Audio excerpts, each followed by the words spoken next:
exact equations. So exact equations are a class of equations that can be written in this way.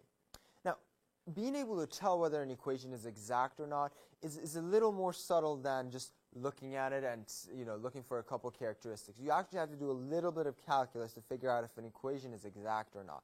So normally, or typically, you're going to be given equations in this form.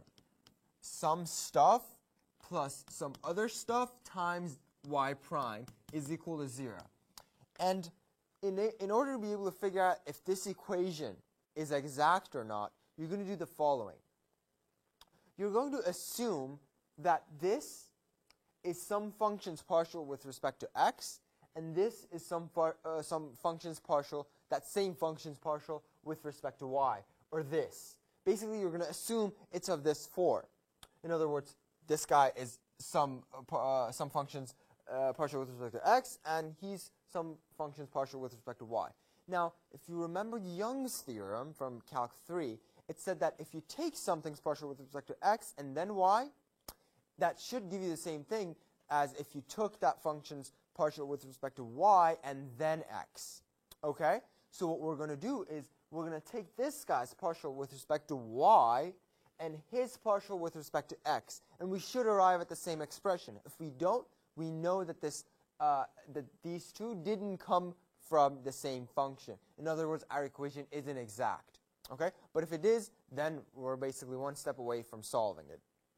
So basically, we're going to do the check first, make sure it's an exact equation. Then if we see that it is an exact equation, in other words, these two are equal, then what we're going to do is take this guy, df dx, and integrate with respect to x.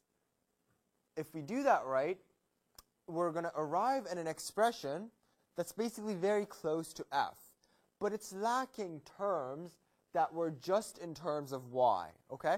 So what we're going to do is also integrate this partial that was taken with respect to y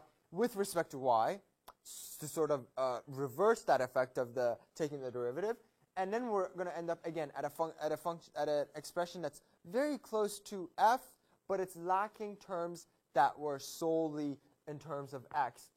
If you combine these two, you're going to get, I don't mean strictly add them, but if you take all the terms, sort of the least common divisor, or whatever you want to call it, but basically take all the different terms from these two expressions, you're going to arrive at an expression for f, which is the answer to your equation. So let's go ahead and do an example to make sure we understand how this thing actually works. So here we have an equation. We can't tell if it's exact or not, so we're going to do the following. We're going to say, okay, well, if this is an exact equation, this is going to be the partial with respect to x, and this is the partial with respect to y. So, okay, if I derive this with respect to y, it should be the same thing as this thing with respect to x. So I'm going to go ahead and call this m, and I'm going to call this n. So my is going to be y cosine x. What's the derivative of that with respect to y? Well, it's just cosine x. What about 2x e to the y? Well, it's just 2x e to the y. Right? And what is nx? Well, nx is this thing's derivative with respect to x. Sine x goes to cosine x. X squared e to the y is 2x e to the y. And minus 1 goes to 0. So yes, in fact, this is an exact equation. Okay? So now what we're going to do is find the potential function. Okay? And again, we're going to follow this procedure. We're going to integrate this guy with respect to x, because initially this thing was the partial of that parent potential function with respect to x. So we're going to reverse that effect by integrating with respect to x. So we have y cosine x. Integrate that, you get y sine x. You have 2x e to the y. You get x squared e to the y. And again, although this is right, we have left off anything that was in our potential function f that was only in terms of y. So we need to sort of have a little disclaimer that, hey, we may have left some stuff off here. So we're going to do the same thing in order to complete this process. We're going to do the same thing with n, but we're going to integrate with respect to y, because this thing is supposed to be partial of f with respect to y. So sine x is just going to be sine x, or y sine x, right? And then we're going to do the second one. It's just going to be x squared e to the y. And then the minus 1 goes to a minus y. And that's exactly what I was talking about, right?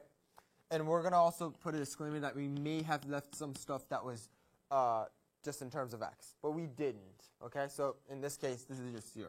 So now our actual function is f of x and y equals y sine of x plus x squared e to the y minus y. And then there's a plus c here.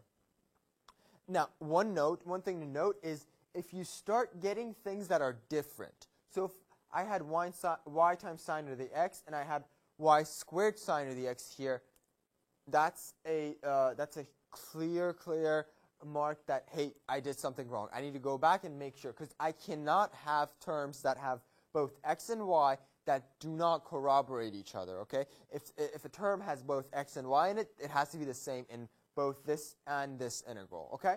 So now this is my expression for f, and to find the actual, I mean, this is fine. You have found the answer to this equation, but the way it's usually sort of reported back as is the following.